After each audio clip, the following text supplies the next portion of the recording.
Okay, students, now I want to show you here the equivalence of a current loop as a magnetic dipole. This is our main purpose. That means I want to show you how a current loop will behave as a small magnetic dipole. Okay, let us see. Once I just recapitulate the previous thing, just you go back to Biot-Savart's law, application of Biot-Savart's law, in which we have determined the magnetic field intensity at the axial point of a current loop. There is a current loop. Look, the current is flowing like this. Here, obviously you can visualize the loop to be perpendicular to the plane of the board like this. Like this. Look, the palm of my hand. It's like this. Okay, and the current is flowing in this way. Sense of the current. Try to follow me. See, sense of the current. And accordingly, we have seen the magnetic field was like this. This we have already discussed. At the point P, what is the direction of the magnetic field? Here, if this palm of my hand is like this is perpendicular to the plane of the board. The loop is like this. The current is flowing in this way. Follow. Then magnetic field is towards right. This is the basic thing is happening. Okay, fine. What will be the magnetic field at the point P? I go back to our previous discussions result. Mu naught I a square by twice r square plus a square to the power 3/2. This was the formula. I hope you all remember. Right. Then, if I consider this a very small loop, let us say it's a very small loop. In case of a small loop, the loop is very small, and in that case, in case of a small loop, R will be much greater than A. Loop is so small that this distance will be much greater. In that case, A square will be neglected. If A is very small as compared to R, A square can be neglected as compared to R square. So I will be ultimately getting twice R cube only. Followed? Only I am getting twice R cube. This will be the formula. Now, what I do, I make some calculations in this. I do it here. This is equal to mu naught, okay, into, I write here 2 pi I a square divided by 4 pi r cube. Could you understand?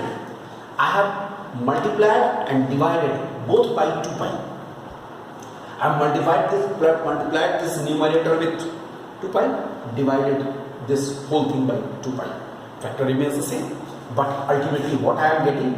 I am getting here mu naught by 4 pi. Look at this, mu naught by 4 pi into here I write twice, okay, pi I a square divided by r cube. Look at this.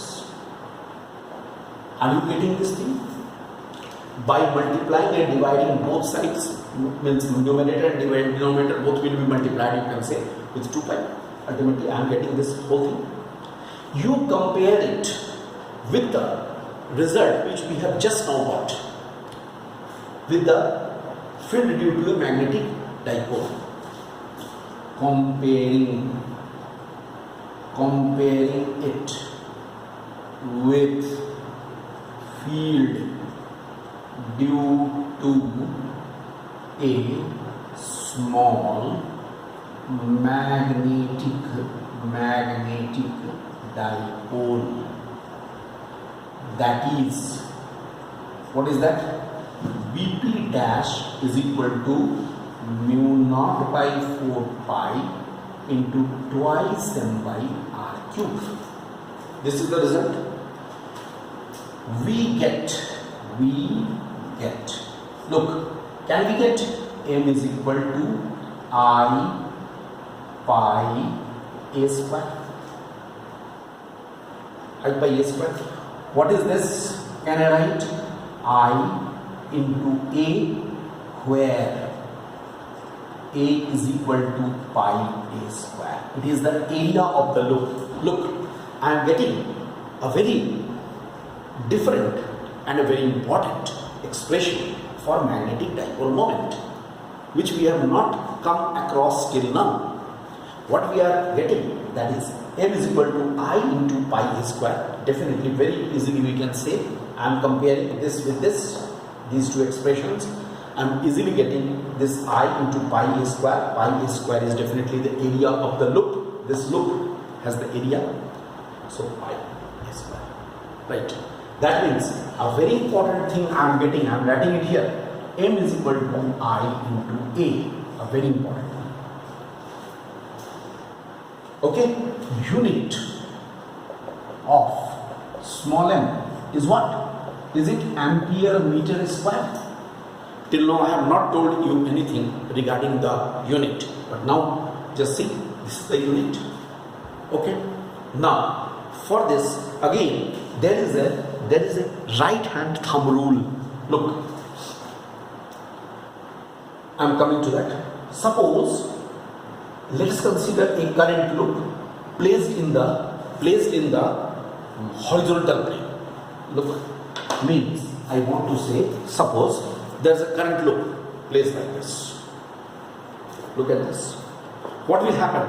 At this end the current will be like this. Here the current will be towards you. It will be like this. I mean to say the current here is like this, here it is like this. Then what will happen? If I ask you how the field lines will be there in this case, try to follow me. How it will be? Try to follow me.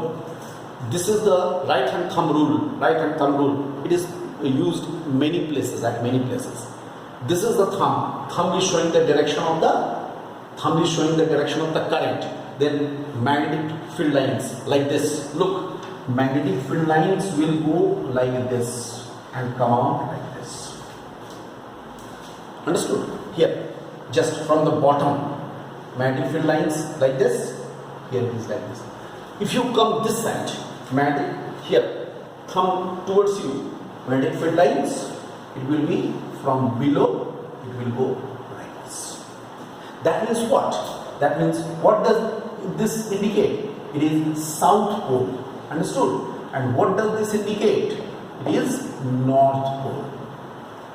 And always the dipole moment will be acting from south to north. I tell you, magnetic moment will always be acting from south to north. Could you follow how I have fixed up the polarity?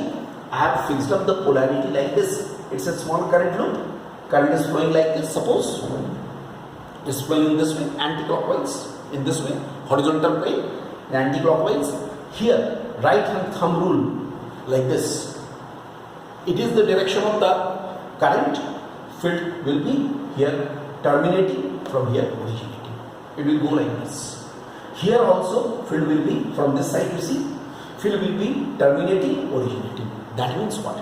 Wherever the field is terminating, the lower face of the loop, this is the loop, the lower face of the loop is acting as the south pole, and the upper face of the loop is acting as the north pole. And always, that means it is behaving as a small magnetic dipole like this. It is the south pole, this is the north pole, and the magnetic moment will be from south to north. Just like in electric dipole, from negative charge towards positive charge. Understood? In this way. Now, again, one more thing I can tell you. If in this case you can say that in which direction, again right hand thumb rule if you apply, if the curl of the fingers are indicating the direction of the current along the loop, if the curl of the right hand, the curl of the fingers of the right hand is indicating the direction of the current in a current loop, then the extended thumb will give us the direction of the magnetic moment. Understood? It's like this. Here also right hand thumb rule. right hand thumb rule. Right hand thumb rule is very helpful. I told you so many times. It may be used so many places. If it is like this, right hand thumb rule. If I take it like this, it is going in this way. So if the curl of the right hand, it is fingers of the right hand is showing the direction of the current, extended thumb. That means what will be its vectorial representation? Its vectorial representation will be m vector is equal to I into a vector. You know, area vector I a. Loop का area कौन सा होगा? ये पूरा loop का area होगा. इसका area vector किधर होगा? Perpendicular to that loop. It's a vector quantity. Always move. It will be directed from the south towards the north, and its unit will be ampere meter square. Understood? So, keeping in view this thing, current loop as a magnetic dipole, I derived the whole thing for the magnetic dipole at the axial point, means magnetic intensity at the axial point of a dipole. Alright?